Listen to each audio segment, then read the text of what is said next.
Hello out there, and thanks again for joining us. It is March 19th, 2010, and it's time for another edition of This Week in Heating Oil. This week we thought we'd talk a little bit about a trend in the heating oil industry right now, specifically legislation in several northeastern states that would require the heating oil that you use in your tank to contain less sulfur and therefore produce less sulfur dioxide emissions. Mike, what are some of the benefits of reducing the sulfur and changing the emissions of heating oil?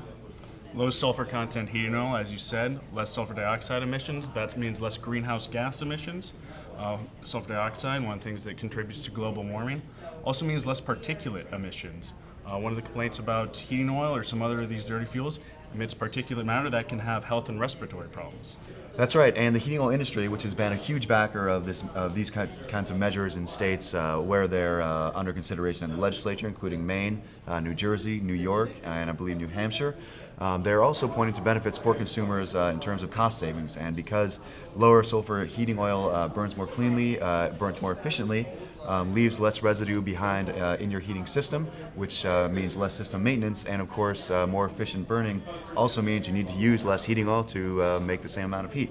Yeah. And according to the industry, this will make your heating oil on par with natural gas as far as it's a cleaner burning fuel overall, and that really levels the playing field between heating oil and natural gas on that front. Absolutely.